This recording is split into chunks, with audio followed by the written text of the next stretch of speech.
kadang-kadang kita ini cepat puas. Udah berkunjung, udah bikin forum, udah bikin FGD, udah bikin seminar, udah bikin summit, apapun itulah yang sifatnya kita kumpul-kumpul membicarakan solusi. Ya udah kita tuh kadang puas di situ doang gitu loh. Bener lagi. Gitu loh. Kita nggak melihat implementasi itu gimana, dan memang yang boring itu di situ.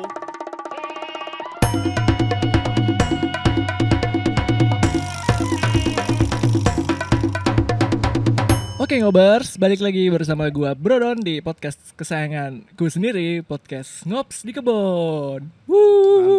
Mantap. Keren. Oke. Mantap Brodon. Di malam weekdays ini. Ya, Kamis malam. Bukan. Malam Rabu. Malam Rabu betul. Ya, Aku sudah bersama nih Wis. Bro Ivan. Siap. Bro Ivan yang sudah datang jauh-jauh menembus kemacetan ibu kota ya. Naik motor tadi akhirnya. Naik motor Tadi akhirnya. mau naik mobil. Cuman karena tidak hujan, kita terabas. Berapa lama di jalan? Sekitar 48 menit. 48 Yang menit. seharusnya 1,5 jam. Kalau naik mobil ya. Naik mobil ya. Pantatnya agak lumayan ya. Lumayan, Kebas-kebas gitu ya. Agak gimana gitu ya. Agak pegel-pegel dikit. Oke. Kerjaan Siap. lagi sibuk-sibuknya nih. Waduh, ini karena ini ya. Pertama habis pandemi ya. Itu dia. Jadi numpuk ya, karena banyak yang mati suri atau mati mati banget setengah mati gitu ya. Akhirnya ada yang hidup lagi, terus ya kemarin juga libur lama ya, Idul Fitri. Terus habis itu tancap gas lagi, terus kemarin libur 3 hari. Ya gitulah, jadi karena dikompres di tengah-tengah itu ya, jadi ya ada apa lagi isu sustainability ya, which is yang kan kita diskusikan di di podcast ini semakin istilahnya happening banget gitu ya, semakin happening. Semakin happening dan antusiasme publik semakin besar. Dan apalagi kemarin ya, ini kita bisa bicara berjam-jam sebetulnya terkait sustainability, karena di bidang saya sudah sekarang udah tahun ke-16 by the way. Wow, udah ngelotok banget ya. Sampai botak saya. Literally sampai botak. Dan putih juga, kan cuma botak, putih. Perjuangannya luar biasa selama ya sudah lebih dari 15 tahun ya, udah tahun. Saya mulai kan 2010 ya. 2010 aku baru lulus SMA. Wis, saya lulus S2. 2010 itu ya. Keren. Ya. Oke, jadi gitu. ngobersnya Siap.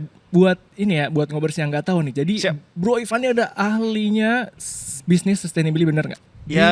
Bisnis sustainability. Sustainability. Sustainability. Ya, jadi kalau dibilang ahli, berusaha menjadi ahli. Karena saya sustainability kan bisnisnya luas banget ya, dan memang istilah ini dari waktu ke waktu berubah-berubah gitu, sesuai dengan tren zamannya. Kan dulu ada yang namanya Millennium Development Goals. Apa tuh?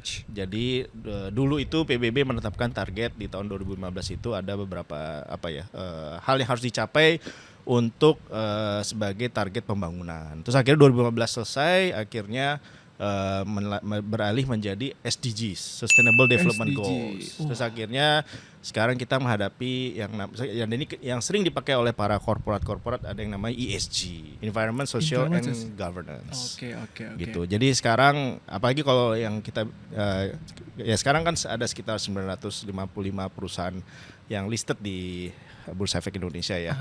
Apalagi mereka itu karena dituntut transparansi publik, jadi harus mengadopsi yang namanya ESG. Gitu. Which is ya it's a good news for companies like us ya. Mungkin sebelum membahas lebih jauh nih ya, karena ngomongin sustainability ini harus tancap gas. Gaspol. Tadi kan cerita Siap. S2 nih, Bro S2 Ivan. siap. Kamu S2 di mana sih? Saya S2-nya di Jepang. Di Jepang. Ya. Oke. Ya. Genki desu ka? Hai Genki desu. Genki desu. Contoh karate mas gitu. Apalagi itu. Aku tadi cuma ngapalin satu line doang nih. Contoh karate mas. Karate mas itu artinya capek, agak capek sedikit ya. Tapi ya karena ngobrol sustainability jadi Genki desu. Genki desu. Siap. Arigato. Hai. Kochira koso. Domo. Arigatou gozaimashita. Jadi S2 itu jurusan apa tuh sebenarnya? Jadi saya satunya kebetulan di manajemen ya, dan S1 S2 saya kebetulan di kampus yang sama, dan saya memutuskan untuk mengambil yang namanya International Cooperation Policy. Kenapa saya ngambil International Cooperation Policy? Karena mungkin karena S1 saya itu kan belajar manajemen, jadi textbook saya itu pasti mengangkat banyak case study soal perusahaan-perusahaan besar. Oke. Ya, dan saya ingat banget salah satu case study yang saya baca dan akhirnya menjadi salah satu topik di business case saya di beberapa kali kuliah itu adalah terkait dengan Nissan. Ya, Nissan ini Nissan mobil ya. Oke. Ya. Sorry nih nyebut merek nggak apa ya. Enggak. Iya. Siapa tahu jadi sponsor Nissan. Loh. Amin.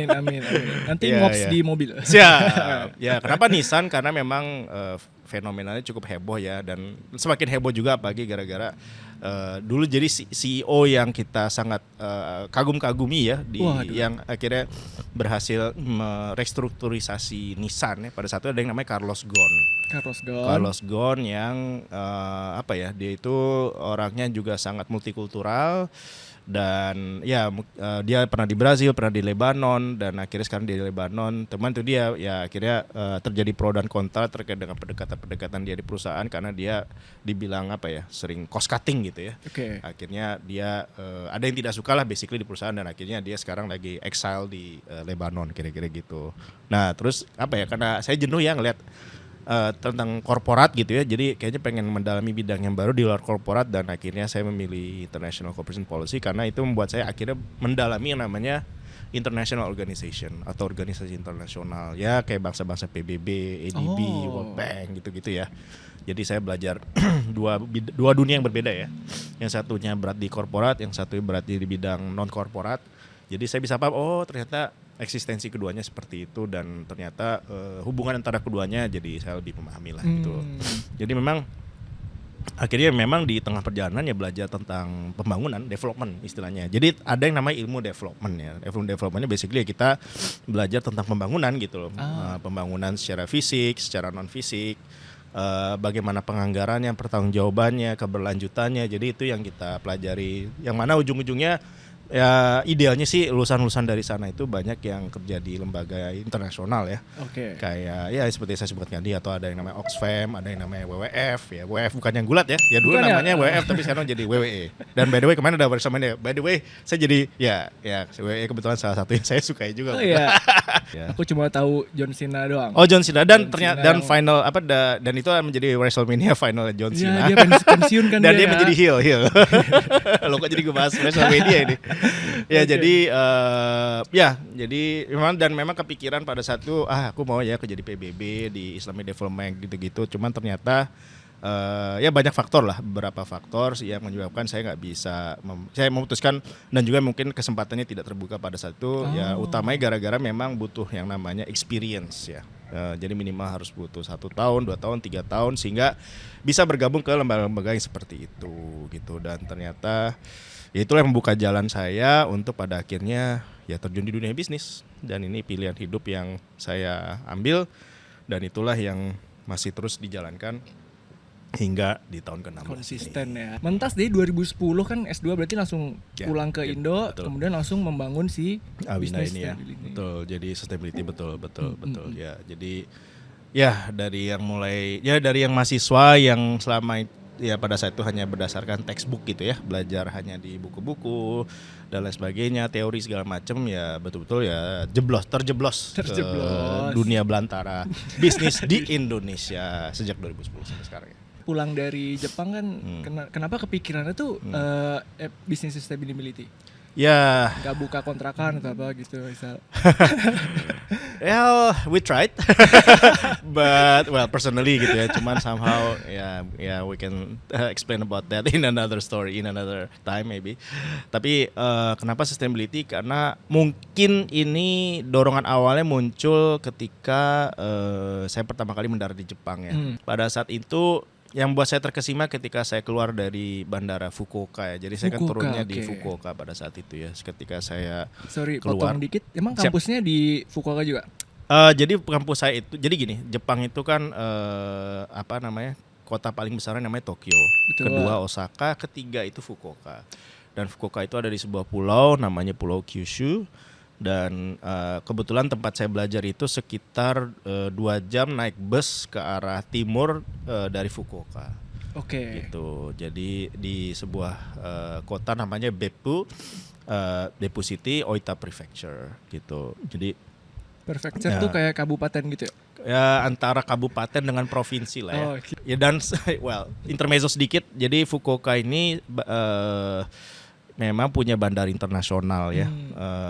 Tapi yang membuat saya, dan ini yang sebetulnya yang terus saya lobby dari waktu ke waktu sampai sekarang, tidak ada yang namanya direct flight ke Fukuoka sampai Tidak sekarang. ada. Ya, dulu ada ke Denpasar, cuman terjadi kecelakaan, akhirnya nggak jadi. Dan pernah waktu itu ya kalau tidak salah, saya itu yang seharusnya itu terbangnya ke Denpasar, terbangnya ke Denpasar apa kemana gitu, cuman gara-gara ada perubahan kebijakan sehingga tidak bisa flight dari dari Fukuoka ke Denpasar, akhirnya saya harus terbang ke Osaka dulu. Tokyo, Nagoya, Osaka itu ada direct flight ke Jakarta, tapi Fukuoka nggak ada sampai sekarang. Jadi nggak tahu nih, saya lagi terus cari jalan bagaimana cara ini harus ada direct flight ya. Fukuoka itu kayak di tengah-tengah atau dia di pinggir Dia laut tuh di gitu? bagian paling barat sih. Ya, jadi Barat. bagian paling kiri. Oh, Gitu. seberang-seberangan sama Korea kali. Betul, jadi paling deket sama Busan. Jadi ke Oh, Busan oke. itu paling cuma 1 jam. Nggak nyampe ya, 45 menit, 50 menit lah naik pesawat mungkin ke Busan. Cukup sering ya berpergian ke overseas gitu. Terutama ke Jepang sih. Terus ke Jepang. Saya mungkin tiap 4-5 bulan sekali ke Jepang. Kemarin Januari, insya Allah berikutnya di... apa itu? Kegeser, maaf. Oh, aku pikir ada ini. Baik. Anyways, ya, jadi Fukuoka seperti itu ceritanya. Jadi oke. Ketika saya keluar dari bandara, dan itu momen yang sampai sekarang pun saya tidak akan pernah terlupakan ya seumur hidup saya. Itu saya rasakan hawa yang begitu segar. Hawa yang begitu segar, tidak ada sampah sama sekali, dan menghirup udara tuh kayaknya fresh banget gitu. Paru-paru langsung bersih. Paru-paru gitu langsung ya. bersih gitu ya. Dan memang itu pertama kali seumur hidup saya. Ya dulu saya pernah tinggal di Australia sebetulnya waktu saya SD ya. Cuman kan itu masih kecil ya. Jadi mungkin agak-agak lupa-lupanya. Tapi ya memang situasi kurang lebih sama. Cuman mungkin bedanya karena di Australia mungkin saya nggak spend waktu selama itu, cuma 1 tahun 1,5 tahun. Nah di Jepang kan akhirnya bertahun-tahun ya, 6 tahun lah, studi 6 tahun, kalau bolak-balik bisnis ya sekitar ya 15-16 tahun lah, jadi total 21 tahun gitu ya. Ya itu suatu pengalaman yang sangat luar biasa ya, dan dari situ ya akhirnya mendorong saya, kapan negara saya seperti ini ya gitu. Ke-trigger gitu Gitu, ya. iya. Ini kenapa bisa gitu Iya, ya. apalagi kita hidup di Jakarta dengan ya seperti inilah udaranya segala macam, atau Tangsel gitu, Tangerang, Banten lah. ya itu kan menjadi sebuah, akhirnya menjadi apa ya? Menjadi sebuah mimpi yang menurut saya sangat-sangat mungkin untuk bisa diwujudkan ya gitu. Jadi mungkin saya sih berharap ya suatu saat nanti sebelum saya meninggal ya, atau ya tidak ada di dunia ini, semoga yang saya tinggalkan salah satunya adalah ya mungkin bersama teman-teman yang ada di sini kita wujudkan namanya udara bersih di Jakarta gitu. Amin. Nah kebetulan ujung-ujungnya ya itu yang buat saya aktif di startup segala macam. Salah satu startup yang memang sangat gencar dalam mendorong namanya udara bersih di Jakarta ya. Ya begitulah. Jadi memang gara-gara di Fukuoka itu akhirnya menjadi salah satu percikan awal ya. Kenapa saya mau terjun di sustainability? Karena melihat contoh yang sangat nyata, dan saya pikir itu sesuatu yang achievable dan keniscayaan mungkin ya. Ya saya merasa bahwa bagaimana caranya kita semua bisa berpikir bahwa udara bersih itu hak bagi kita semua gitu. Saya pikir harus dimulai dari mindset ya mungkin ya gitu. Jadi ya bahwa dan itu bisa gitu loh, kita hidup di udara bersih itu bisa gitu. Dan sebetulnya daerah-daerah lain di Indonesia ya to be fair banyak ya memang udaranya masih bersih, terutama yang populasi mungkin masih sedikit ya. Kayak kemarin saya dari Kebumen gitu misalnya, wah itu udaranya bersih banget gitu. Tapi kan bedanya kalau Jepang itu kan di tengah situasi yang istilahnya apa ya, concrete jungle gitu ya. Concrete jungle, ya udaranya betul. bersih gitu loh, segar gitu loh. Nah kenapa di Indonesia nggak bisa gitu loh gitu. Ya bagian kita berpikir bagaimana mewariskan sesuatu kepada generasi berikutnya segala macam ya. Kalau itu sesuatu yang bisa kita wujudkan ya why not. Kalau misalnya suruh ngejelasin sustainability nih buat orang awam opo toh sebenarnya gitu. Sederhananya sebetulnya kembali lagi kepada arti harfiahnya ya. Sustainability itu kan artinya keberlanjutan. Jadi intinya sustainability itu suatu istilah yang dipakai untuk mencapai tujuan yang namanya berkelanjutan. Yang namanya berkelanjutan atau ya mungkin bahasa lainnya pelestarian gitu ya. Oke. Ya berarti kan kita harus mempunyai mindset bahwa pada akhirnya kita harus menjaga apa yang kita gunakan dalam kehidupan sehari-hari kita itu ya memang dilandasi kepada sebuah cara berpikir bahwa ya ini harus ada keberlanjutan atau ada kelestariannya gitu ya. Dan itu kan terkait dengan banyak hal ya, bagaimana kita makan, bagaimana kita menjalankan aktivitas sehari-hari, bagaimana kita bertransportasi, bagaimana kita membuang sesuatu yang tidak kita pakai atau sampah. Ya bahkan ya bagaimana kita berbicara juga. Jadi banyak hal. Jadi keberlanjutan atau kelas pelestarian atau lestari itu sebetulnya punya makna yang cukup mendalam sebetulnya ya. Tapi intinya adalah bagaimana segala sesuatu yang kita lakukan dalam hidup ini ya kita upayakan bisa untuk sesuatu yang sifatnya jangka panjang gitu loh. Jadi intinya bagaimana menjadikan sesuatu itu jangka panjang. Itulah yang namanya sustainability secara sederhananya gitu. Kan balik nih dari Jepang nih. Ya. Kemudian langsung merintis gitu ya. Merintis perusahaannya betul. yang bernama Awina betul. Awina Betul. Awal sih sebetulnya Ewing ya. Kenapa Ewing? Karena kebetulan Ewing itu brand yang kita pakai untuk turbin angin kami sebetulnya. Oh, cool. Jadi saya kerja di jadi intinya saya jadi perusahaan tempat di mana saya berkarya dan akhirnya menjadi joint venture partner saya itu memang awalnya didirikan untuk menjadi aktualisasi semangat dari co-founder kami orang Jepang. Yang saat itu saat dia mendirikan perusahaan ini mungkin dia di akhir 50-an ya. Jadi dia menjadikan ini sebagai tempat untuk dia merealisasikan visi dia bahwa dia merasa dia merupakan generasi Jepang yang merasakan ekonomi Jepang lagi bangkit-bangkitnya gitu ya, sampai terjadi yang namanya Lehman Brothers shock di tahun 2007-2008 gitu ya. Jadi dia merasakan bubble ekonomi Jepang itu ketika Jepang itu berjaya-jaya di tahun 80-an 90-an cuman akhirnya dia merasakan bubble burst di tahun 2008 dan itu yang mendorong dia karena dia sudah merasakan namanya nikmat dunia gitu kan, dengan segala rupa lah gitu ya, kehidupan malam ya, pesta dan lain sebagainya, dan dia merasakan aduh di sisa hidup saya kok kayaknya saya kok merasa kekosongan ya atas apa yang sudah saya capai selama hidup saya gitu ya. Jadi dia memutuskan untuk menghabiskan sisa waktu hidup dia, ya waktu itu dia masih akhir 50-an, untuk dia spend ya uang pensiun dia, tabungan dia segala macam untuk dia investasikan untuk sustainability gitu. Dan salah satu cara dia untuk mewujudkan itu ya dia akhirnya memang mencari teknologi. Apa sih teknologi yang bisa diinvest sehingga bisa menjadi aktualisasi dari visinya dia. Dia milih-milih, dan waktu itu ada survei dari salah satu perusahaan salah satu perusahaan terbesar dari Eropa yang bergerak di bidang turbin angin.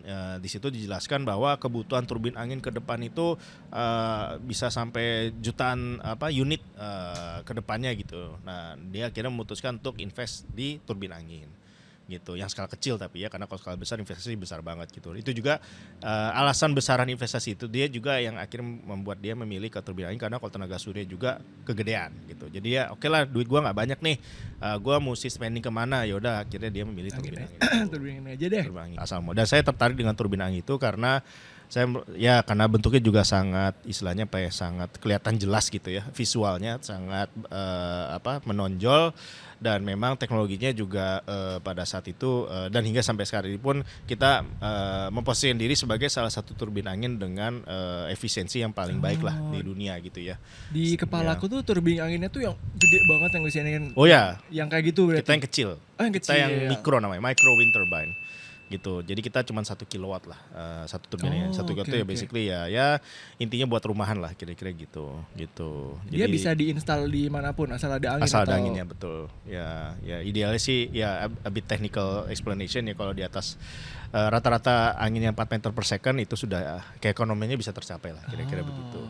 Jadi itu yang menjadi titik awal saya masuk ke Indonesia membawa teknologi ini, dan itulah yang akhirnya membuat saya jadi sangat-sangat mendalami yang namanya energi terbarukan di Indonesia. Energi terbarukan. Ya, dan ya itu saya mulai tahun 2010 ya, ketika itu ya energi terbarukan basically ya not many people have knowledge, not many people have awareness gitu ya about this, tapi ya fast forward ya sekarang udah menjadi salah satu buzzword lah ya, kira-kira begitu. Berarti selama dari tahun berapa 2010 sampai sekarang tuh masih konsisten bikin aplikasi-aplikasi energi terbarukan. Betul. Yang dimulai dari si turbin angin skala kecil itu ya, turbin angin mikro itu. Dan sampai sekarang masih kita lakukan sebetulnya. Cuman kita menyadari bahwa kayaknya kalau hanya hidup dari turbin angin kecil ini nggak bisa survive nih kita nih gitu ya, karena kan kita harus mengandalkan apa ya istilahnya project-project dari dana hibah dari luar gitu atau dana CSR atau ya mungkin dana-dana dari pemerintah yang memang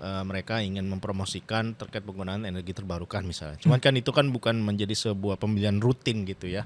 Gitu. Jadi itu yang menyebabkan dan ya memahami lika-liku dunia pengadaan di Indonesia begitu. Mungkin tanpa cerita terlalu banyak sepertinya sangat menantang ya. Sangat menantang. Untuk perusahaan-perusahaan yang newbie seperti kami pada saat itu ya. Jadi kami merasakan bahwa oke lah daripada saya mengandalkan dana dari dalam negeri, kenapa nggak saya akhirnya mencoba membawa dana dari luar negeri untuk masuk ke Indonesia. Ya artinya membantu perusahaan-perusahaan dari luar, terus khususnya dari Jepang, karena memang itu market yang paling saya kuasai untuk bisa masuk ke Indonesia. Dan ternyata itu nggak gampang juga. Gitu. Ternyata bawa investasi ke Indonesia itu tidak gampang. Dengan segala lika-liku. Terutama karena bidang saya di energi terbarukan kali ya, khusus yang menjadi salah satu bidang utama saya, dan itu ternyata sangat menantang. Gitu. Sangat menantang. Yang mana ujung-ujungnya kita mencoba explore sustainability yang lain along the way ya, di bidang kesehatan, di bidang pangan dan lain sebagainya. Jadi sekarang kita udah cukup diverse lah mungkin secara pipeline kita, hopefully sampai ya, tapi tetap kita berkomitmen untuk salah satu utamanya adalah di bidang energi terbarukan ya, karena kalau kita bicara investasi atau peluang yang terbesar di Indonesia untuk sustainability ini adalah ya energi terbarukan salah satunya, dan urgensinya ada karena kita harus ya itulah energi transisi untuk mengurangi emisi karbon dan lain sebagainya ya. Berarti kan kayak benchmarknya tuh bisa dibilang Jepang gitu ya. Salah satunya. Salah satu inspirasinya aja bahkan dari Fukuoka. Tapi kalau misalnya boleh ada persenan nih. Ya. Kalau di Indonesia nih udah berapa persen itu sampai bisa mencapai level Fukuoka gitu misalnya. I think we're still like, I don't know, berapa ya? 20% maybe 15-20%. Challenging ya. The biggest challenge is mindset sebetulnya. Gitu. Apa ya? Kita belum, a majority of our people itu belum menuntut bahwa udara bersih itu penting buat kita. Itu betul. Aku mau intermezzo juga nih. Itu aku kan masalahnya. Intermezzo dikit nih, Pak. Sure. Aku kan tinggal di Cisauk ya. Oh, Cisauk ya, oke. Di Cisauk. Ya. By the way, tahu nggak di Cisauk ada data center. Kebetulan klien kita gitu. Ada yang garap data center sih, dan belum salah satu tahu. di Cisauk. Mungkin nanti anyways. Intermezzo lagi. Intermezzoception. Intermezzo dalam intermezzo. Ya, di Cisauk nih. Nggak tahu kenapa ya. Karena aku pindah dari 2021. Alright. Kebiasaan warga Cisauk tiap pagi adalah bakar sampah, Pak. Oh my god. Believe it or not. That is terrible. Setiap pagi kan ke balkon ya? Ya, termasuk ban bekas segala macam. Wah, lagi. itu dia. Waduh. Setiap pagi memantau nih, ini titik bakar sampah di mana lagi nih? Di 1, 2. hari ini 3. Per hari? Wah, kacau banget. Tiap hari tidak ada liburnya. God. Oh my god. Jadi benar kalau belum menuntut udara segar itu betul. Wow. Even mereka tiap hari secara sadar membakar sampah tiap hari. Wow. Jadi itu betul, itu bisa ku konfirmasi, Ngops. Ya itulah salah satu fakta ya. Salah satu fakta. Yang ya itulah realita yang istilahnya apa ya, kita terima gitu loh. Ada afirmasi terhadap fakta itu gitu ya. Jadi ya itu yang menurut saya harus kita lawan gitu. Wah, jadi bahasa pemberontakan lawan gitu. Iya. Karena gini, ya ini kalau kita bicara sedikit bahasa teknokratis ya, bahasa teknis ya. Coba difikirkan gitu ya. Kita bakar sampah. Terus sudahkah dilakukan, dan saya yakin sudah ya. Berapa orang yang setiap hari menghirup udara dari pembakaran sampah, dan itu bagaimana implikasi misalkan kepada BPJS dan lain sebagainya. Itu kan luar biasa, mungkin spending uang yang harus dilakukan oleh negara, dan itu sebetulnya dana dari kita sendiri untuk ya itu mengatasi masalah penyakit akibat mereka menghirup pembakaran sampah setiap hari gitu loh. Ya bisa ChatGPT sekarang sih untuk kita cek ya, dan mungkin sudah triliunan mungkin ya gitu. Jadi memang apa ya masalahnya akibat dari kegiatan-kegiatan seperti ini itu yang karena kita tidak merasakan dampaknya secara langsung ya, terutama dampak secara keekonomian ya, sehingga terjadi pembiaran gitu loh. Bahwa itulah hal yang biasa gitu loh. Itu.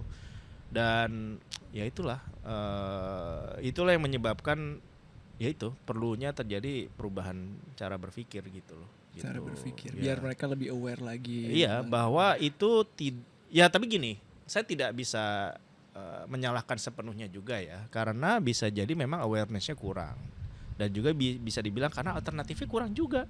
Damn. Gitu loh. Jadi ya gimana? What is our choice? Apa pilihan kami gitu loh. Ya udah, ya kalau memang mau tidak mau untuk menghilangkan masalah sampah adalah dengan membakar ya, dan tidak ada pilihan lain ya memang tidak bisa disalahkan juga sebetulnya gitu loh. Jadi kembali lagi, apa alternatif sudah kita berikan kepada mereka itu juga yang harus kita berkaca diri sebetulnya.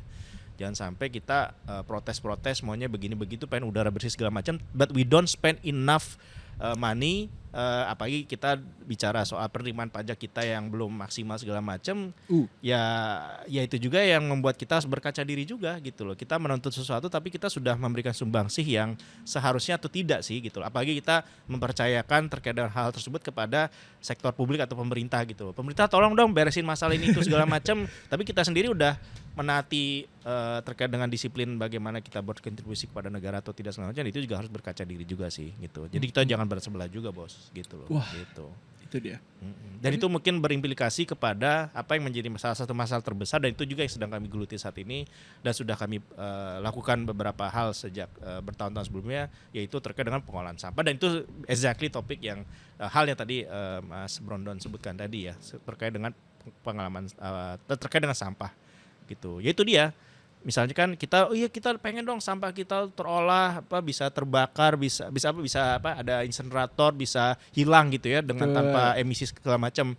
Itu kan ada biayanya, Bos. Gitu. Itu kan ada biayanya. Nah, sekarang ini makanya ini gara-gara heboh soal TPA penuh segala macam akhir-akhir ini ya, banyak yang konsultasi kepada kami baik langsung maupun tidak langsung. Mas Ivan gimana nih? Ada kota A, kabupaten B, terus provinsi C segala macam, banyak yang konsultasi kepada kami. Jujurnya saya bilang begini. Kalau Anda mau masalah sampah itu selesai, harus ada yang namanya konsensus. Konsensus yang saya maksud ini apa? Konsensus ada antara masyarakat, pengolah sampah dengan pemerintah.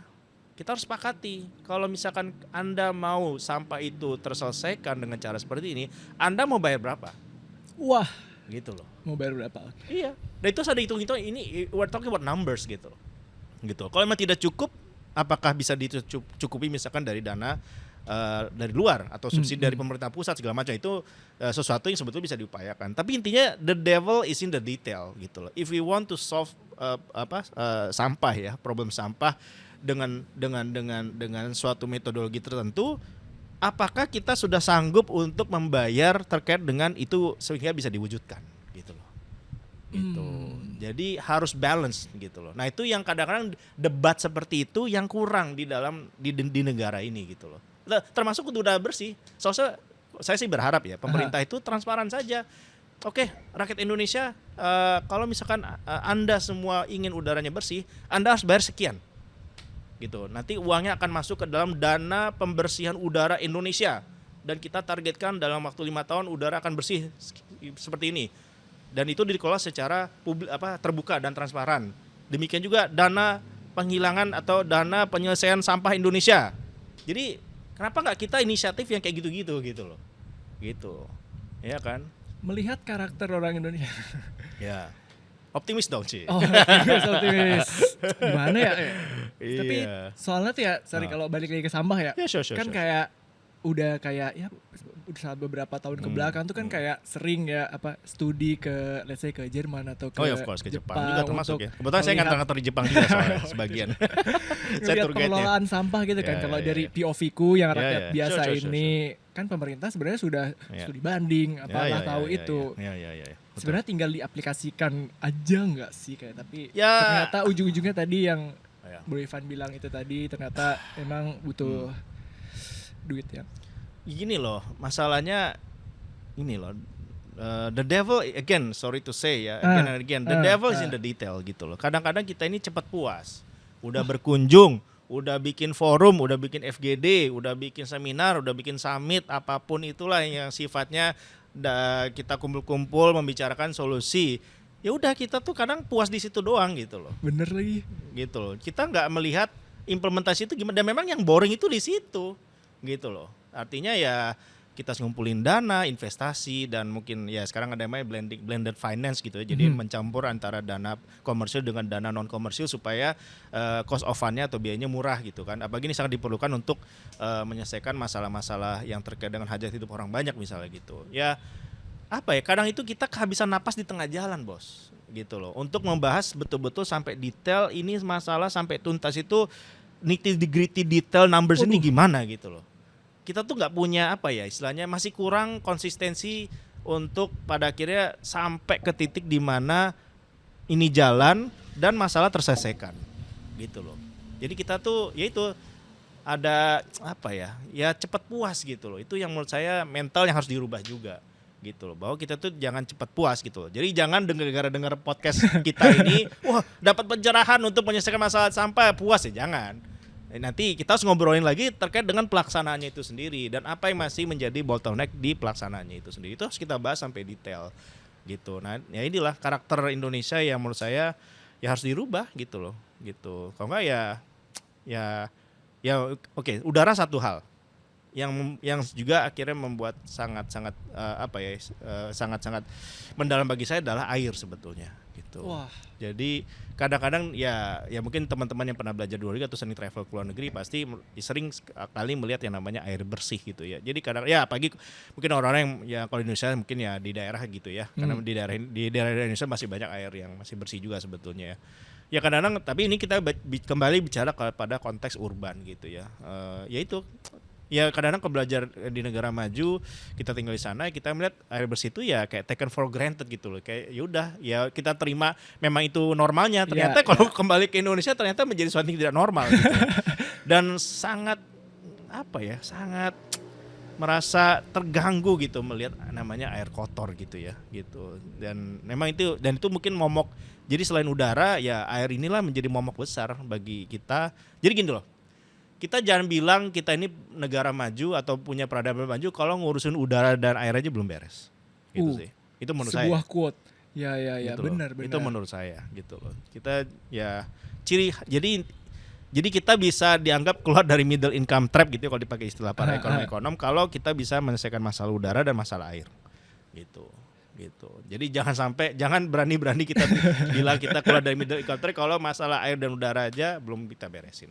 Itu menurut saya sih gitu. Jadi ya seperti itu gitu loh. Jadi karena gini, saya merasakan sendiri ketika saya ada di Jepang gitu ya. Misalkan saya ke desa-desa di Jepang, pariwisatanya sangat bisa jalan, banyak orang datang. Jadi misalkan saya pernah tinggal di suatu kota namanya prefecture ya, provinsi sana namanya Gifu.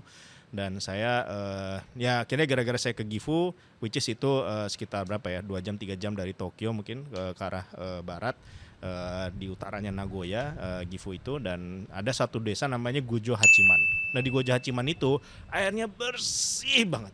Wah. Air bersih banget, jadi kali-kali di selokannya itu tuh ikannya pada berenang, Bos. Ikannya berenang gitu kan, ikan koi gitu ya. Ikan koi dan segala macam berenang di sana. Kita bisa ambil ikannya juga, bermain dengan ikannya, itu bersih dan jernih. Dan ada kali di belakang tempat tinggal itu juga bersih dan jernih, orang pada berenang di sana dan bersih gitu loh.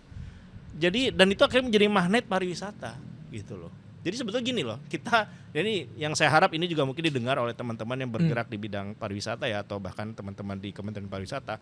Jangan harap ya pariwisata kita bisa maju kalau ngurusin udara dan air aja belum beres. Gitu. Kalau kita memajukan pariwisata kita adalah ya kita harus bereskan masalah air dan udara dulu, karena orang pasti akan datang. Apalagi kan kita hidup di kota besar seperti Jakarta ini dengan segala dengan itulah yang saya bilang tadi, udara dan airnya kotor. Kita kan mencari sesuatu yang merefresh diri kita kan. Jadi berlomba-lombalah daerah untuk menciptakan namanya udara dan air bersih. Pasti orang akan datang. Dan angkatlah buat seviral-viralnya gitu kan. Seperti halnya Gojo Hachiman yang tanpa jadi viral pun ya orang pada kesana, gitu betul, ya. Gitu loh.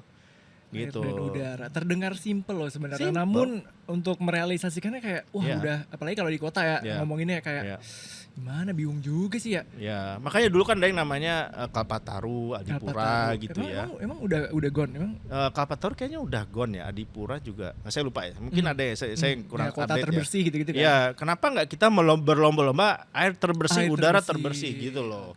Gitu. Jadi ya karena ujung-ujungnya ini kan terkait dengan masalah produktivitas. Saya kembali lagi ke soal tadi masalah bagaimana kita rugi BPJS segala macam gara-gara kita ya keluarin duit untuk mengatasi masalah penyakit ISPA dan segala macam ini gitu loh. Jadi ya itu sih.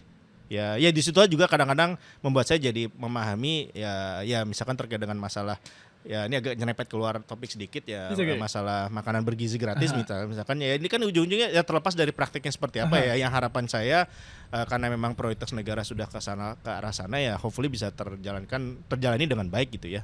Ya intinya kan kita melawan stunting sebetulnya gitu loh, untuk ibu hamil dan anak-anak gitu ya. Motivasinya bagus ya. Iya, ya maksudnya kita kan juga rugi banyak, negara bukan rugi lah istilahnya, negara harus spending banyak uang untuk mengatasi masalah stunting daripada mengobati stunting yang kenapa nggak di-prevent dari awal gitu, sehingga kita ya ada angka-angka yang muncul di luar sana kalau kita tidak melakukan program MBG ini ya 650 triliun harus kita habiskan untuk stunting. Cuman kalau kita habisin 500 triliun ya masalah stunting selesai, kita dapat dana spare 150 triliun gitu. Ya which is make sense kalau menurut saya, menurut aku ya. Jadi ya itu, tapi again the devil's in the details again, and it's about implementation gitu ya.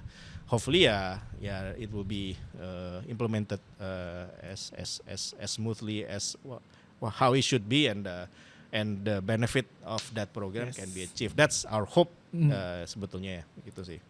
Gitu. Tapi ya selama lebih dari 1 dekade kan bikin sustainability terus sama yang berhubungan sama lingkungan dan lalala yang itu. Sebenarnya nih dari 2010 sampai sekarang sebenarnya tuh kondisi let's say lingkungannya di Indonesia tuh yang dilihat ya itu sebenarnya membaik atau dia decline?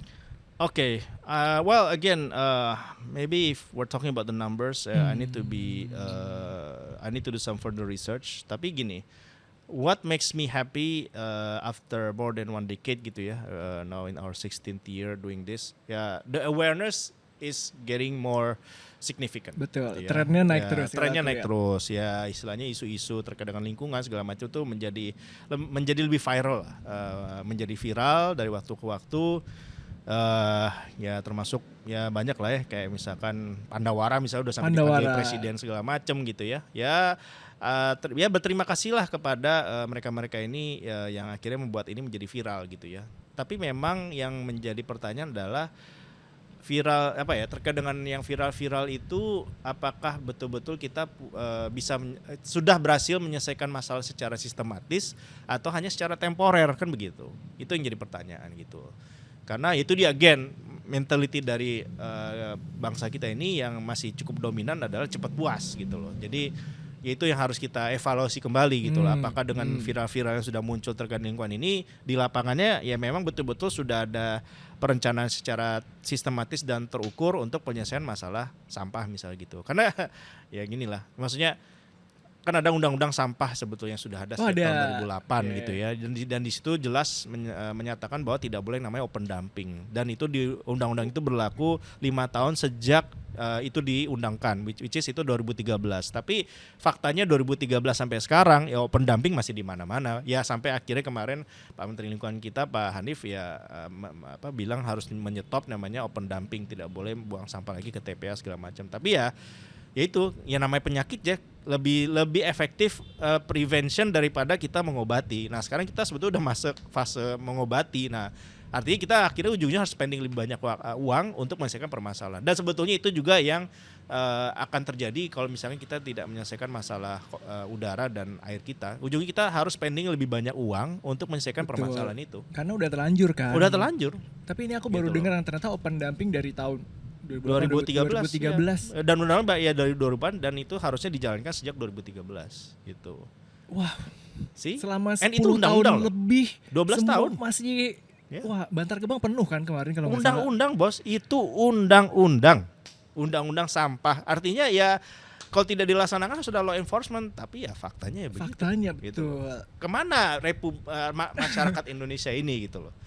Gitu. Jadi ya itu yang harus kita pertanyakan kepada diri kita sendiri gitu loh. Maksudnya ya bahwa sebetulnya perangkat hukumnya sudah ada gitu. Cuman ya itu dia ya enforcementnya yang masih kurang, karena mungkin ya istilahnya titik alam bawah sadar kita tuh belum istilahnya tuh menyatakan bahwa ini suatu hal yang problem yang urgent dan prioritas gitu ya gitu. Nah sekarang coba Bantar Gebang sudah berlantai-lantai, banyak orang sudah bekerja di sana, akhirnya memang menjadi masalah yang sangat susah untuk bisa diselesaikan gitu loh. Ya walaupun ini sedikit agak-agak bocor halus nih ya. Jadi ya kebetulan ada teknologi yang sedang kami coba bawa ke Indonesia.